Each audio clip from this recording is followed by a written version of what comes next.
afternoon, Year 8s. In today's lesson, we're going to be learning about the show, don't tell writing strategy. And by the end of today's lesson, we're going to use this strategy to write a short piece of creative writing that you can add to your creative writing portfolios. Our learning intentions for today are we're learning how to use the show, don't tell strategy to make our creative writing more vivid and engaging. You will know you're successful in today's lesson if you can explain the difference between showing and telling sentences and identify examples in texts and begin writing a short story using the show, don't tell strategy. A quick recap of our prior learning. Who can remind me what we've been learning about in this unit so far? Yeah, John? Yeah, excellent. So we have been learning about narratives. Can someone just remind me, what is the basic structure of a narrative? Yeah, Ryan? Yeah, excellent. So the basic structure of a narrative is an exposition, a problem, a resolution, and a coda. I thought I'd start off with an example. Can someone just read this example out for me, please? Maya? Thanks, Maya. Okay, so in this example, what might this man be feeling? Has anyone got any ideas? Tim? Yeah, sad. And so building on Tim's answer, what evidence from the text tells us that this man is feeling sad? Karen? Yeah, excellent. So the man hung his head and his shoulders slumped. So those really powerful verbs tell us that the man is feeling sad. But what do we notice about this example? Yep, excellent.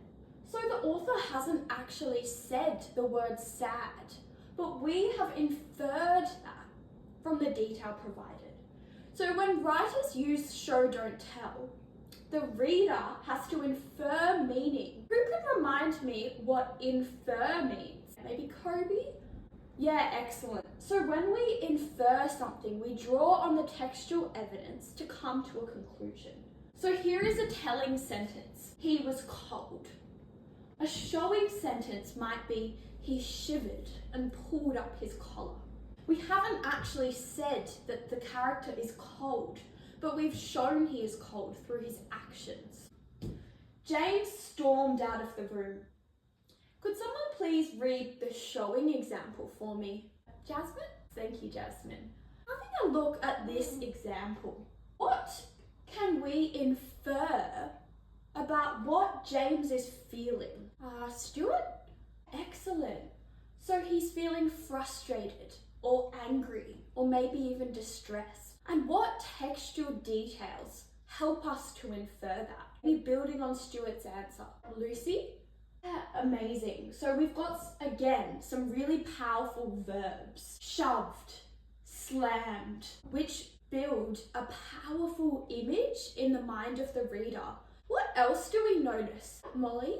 You've really hit the nail on the head there, Molly, identifying another way writers use show, don't tell, and that's through dialogue. It's a really powerful way to build that mental image for our readers. We are now going to turn a telling sentence into a showing example together.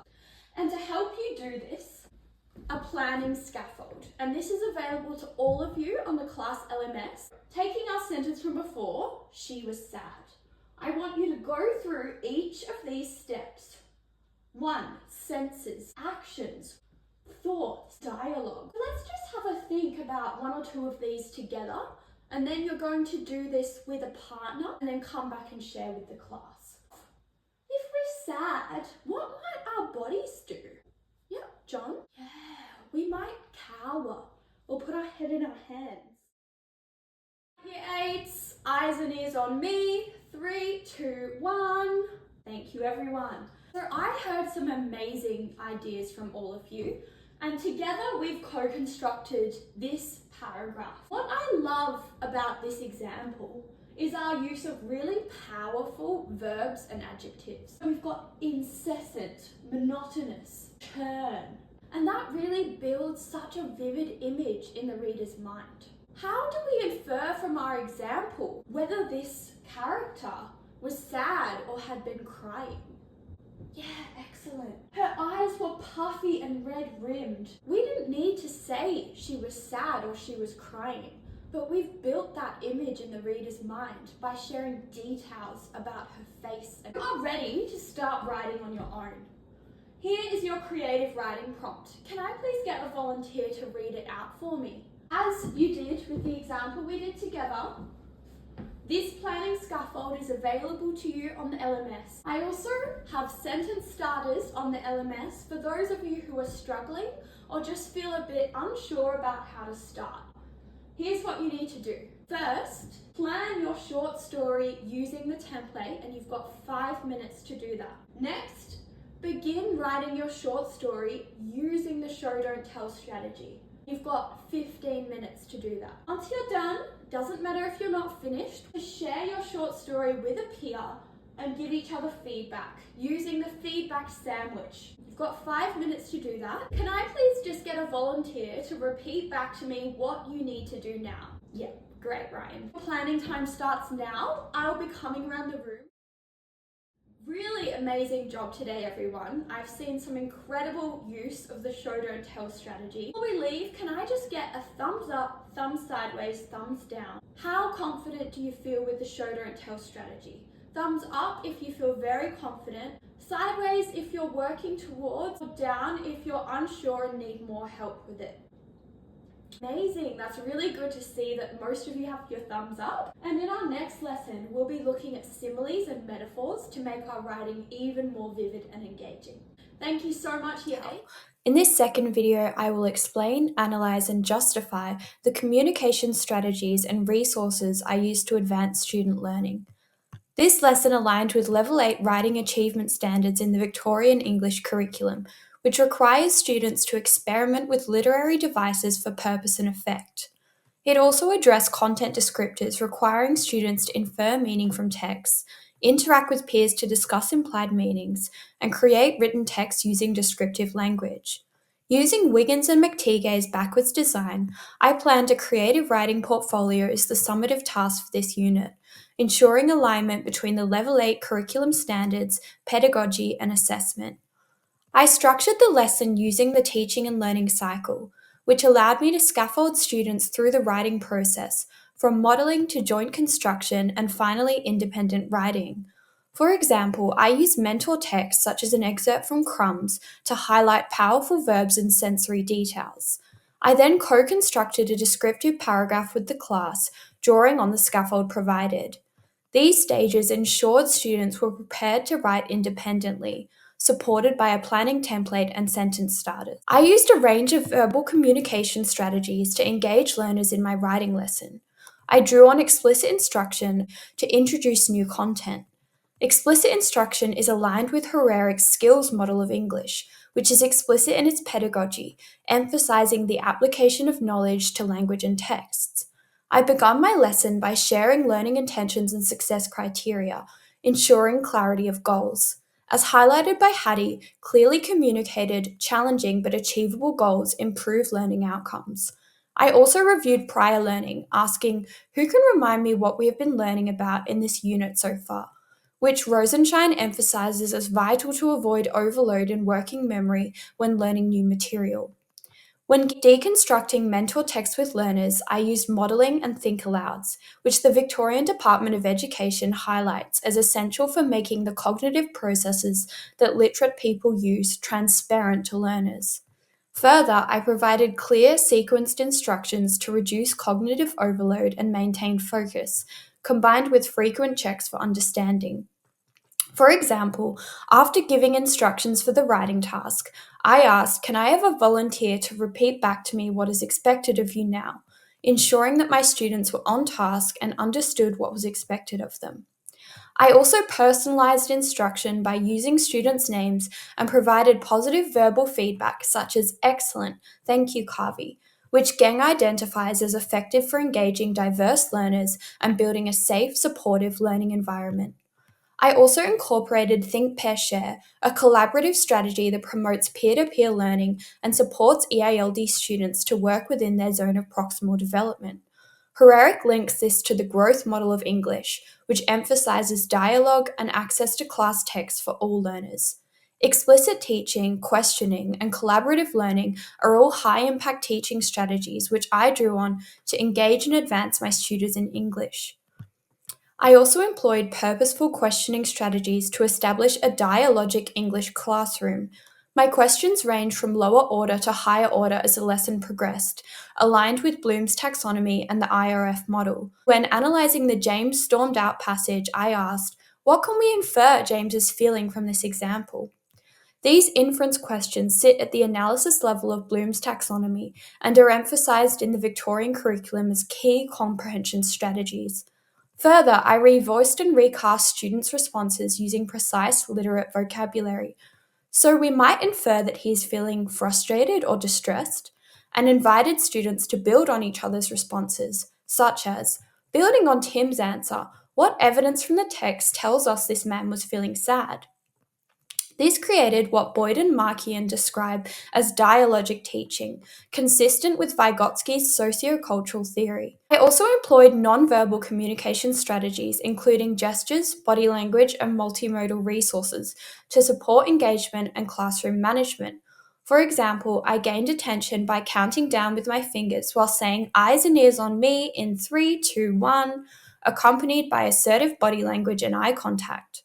During the modelling stage of my lesson, I drew my students' attention to key language features in our model text, using gesture to point out powerful verbs and adjectives such as monotonous and churned. Furthermore, I physically demonstrated actions described in the showing examples, such as he shivered and pulled up his collar, to provide additional support for my EALD learners. Research shows nonverbal cues such as gesture and eye contact positively impact learning, mood, and readiness. Finally, I carefully selected resources to scaffold participation in line with Hammond's concept of designed-in scaffolding. The planning template using senses, actions, thoughts, and dialogue helped students structure ideas without becoming overwhelmed. Sentence starters provided scaffolded support for struggling learners and those with diverse needs. Visual scaffolds such as multimodal slides supported vocabulary development and reduced cognitive load.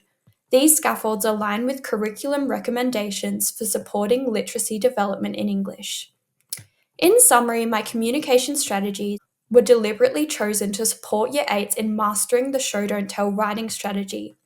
Each strategy is grounded in English pedagogy and supported by research evidence, ensuring equitable access and meaningful learning for all students.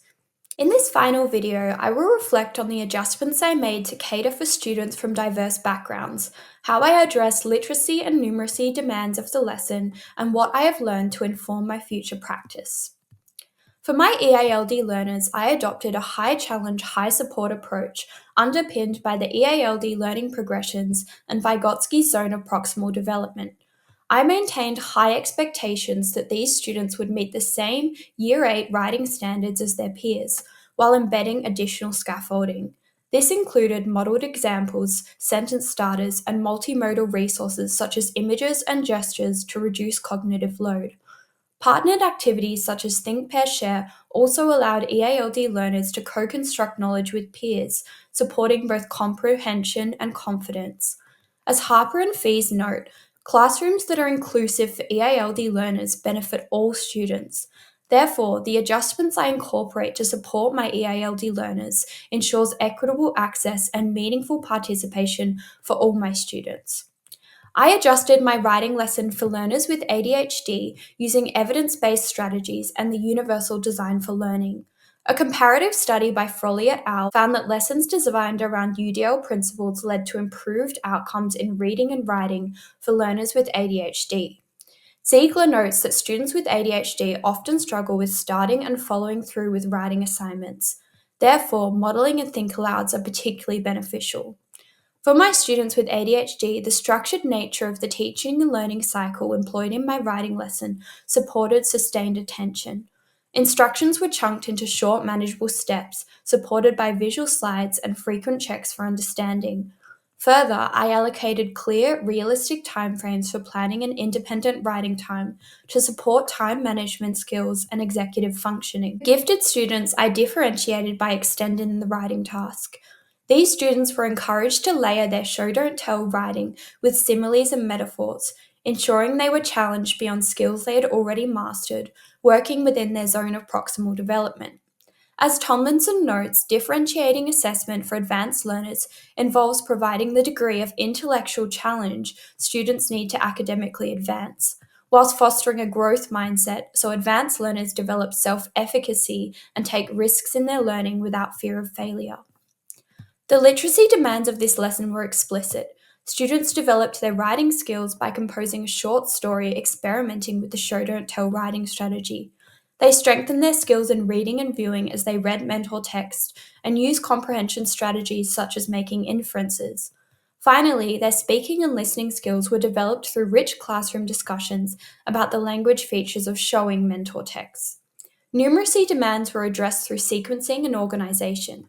Students categorized sensory details within the planning scaffold and managed their writing process through timed intervals of planning, drafting, and peer feedback. These strategies required students to allocate time effectively and organize ideas logically. Throughout this task, I developed a stronger understanding of the importance of teaching and learning cycle for scaffolding writing instruction through each stage of the writing process. I recognized the significance of dialogic pedagogies in English and how to use purposeful, open-ended questioning to scaffold rich classroom discussions. Further, I learned how to apply English-specific pedagogical models to support my students to access, read, and write a range of texts for various purposes. Looking ahead, I have identified areas for further growth. I plan to incorporate more authentic use of technology in my English lessons, such as Jamboards, to develop my learners' 21st century skills and ensure alignment with UDL principles and the digital literacy capability. For my EALD students, I intend to integrate translanguaging strategies such as bilingual glossaries which draw on home languages as valuable resources for learning. I also aim to incorporate more collaborative learning strategies such as jigsaws, gallery walks, and readers' theatre to establish dialogic pedagogy, as contemporary research indicates that this leads to improved engagement and achievement for diverse learners in English.